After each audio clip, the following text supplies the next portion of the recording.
আসসালামু আলাইকুম। আশা করছি সকলেই সুস্থ এবং ভালো আছেন। আসলে একটি ইনফরমেশন শেয়ার করার জন্য মূলত আজকের এই ভিডিওটি করা। অনেক দিন থেকেই ভাবি যে হচ্ছে একটা ভিডিও তৈরি করব, একটা বিষয় শেয়ার করব, কিন্তু আসলে হয়ে ওঠে না। সেই বাসনা থেকেই হচ্ছে আজকের এই ভিডিওটি করছি আমি। পড়ালেখার সুবাদে আসলে 2015 সাল থেকে আমি হচ্ছে বাড়ির বাইরে অবস্থান করছি, কলেজ লাইফ থেকে আর কি মোটামুটি। তো আমি হচ্ছে মাঝে মধ্যে যাওয়া হয় 2 মাস 3 মাস বা হচ্ছে ঈদের ছুটিগুলোতে বা বিভিন্ন ছুটিগুলোতে আসলে যাওয়া হয়। তো গিয়ে হচ্ছে একটা বিষয় পর্যবেক্ষণ করছি। পর্যবেক্ষণ করার পর আসলে এই বিষয়টি আমাকে খুব ভাবায় মাঝে মধ্যে, যে আসলে কি হতে যাচ্ছে আমাদের গ্রাম থেকে। কি আসলে পড়ালেখা কি উঠে যাচ্ছে, নাকি হচ্ছে আমরা আসলে কি করতে যাচ্ছি, এই বিষয়গুলো নিয়ে আসলে ভাবায় আমাদেরকে। আমরা হচ্ছে এখন সন্ধ্যা হলেই দেখি হচ্ছে সব এলাকার সব ছেলে মেয়ে হচ্ছে এক জায়গায় হয়ে আড্ডা দিচ্ছে এবং মোবাইলে গেম খেলতেছে এবং বিভিন্ন অনৈতিক কার্যকলাপে লিপ্ত হচ্ছে। আসলে এটা এই বিষয়টা খুব ভাবা। আমাদের সময় হচ্ছে আমরা কী করতাম, সন্ধ্যা হলে আমরা হচ্ছে পড়তে বসতাম। পাশের বাসায় কেউ যদি শব্দ করে পড়তো, এই শব্দ শুনে আমরা হচ্ছে আরও বেশি শব্দ করে পড়তাম। এইরকম একটা প্রতিযোগিতা আমাদের মধ্যে ছিল।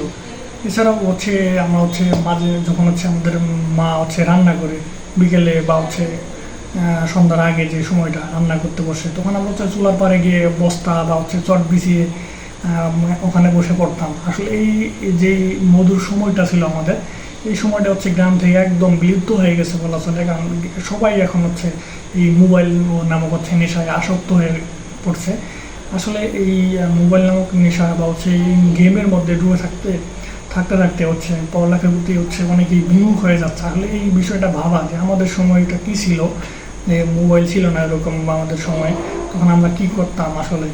আর এখন পরিস্থিতি কি হচ্ছে, কেউ হচ্ছে এখন পড়াশোনা করছে না। সন্ধ্যা থেকে মধ্যরাত পর্যন্ত হচ্ছে গেম এবং এই আড্ডা চলমান থাকে এবং মধ্যরাতে হচ্ছে তারা বাসায় ফিরে ঘুমিয়ে সকাল দুপুর পর্যন্ত হচ্ছে ঘুমায়, স্কুলও মিস করে প্রাইভেটও মিস করে। এরকম হচ্ছে অনেক ঘটনা হচ্ছে গ্রামে গিয়ে আসলে অবলোকন করি। এছাড়াও দেখা যায় যে হচ্ছে তারা শিক্ষককে সম্মান করে না, শ্রদ্ধা করে না, শিক্ষকের নামে বদনাম করে। এরকম অনেক অনেক ঘটনাগুলো আসলে দেখি। এই ঘটনাগুলো আসলে ভাবায় যে হচ্ছে ভবিষ্যৎ প্রজন্ম আসলে যারা হচ্ছে এখন উঠতি বয়সী, তারা আসলে কোন দিকে যাচ্ছে। তো এই বিষয়গুলো শেয়ার করার জন্য মূলত হচ্ছে ভিডিওটি করা। ভুল ত্রুটি হচ্ছে ক্ষমা সুন্দর দৃষ্টিতে দেখবেন।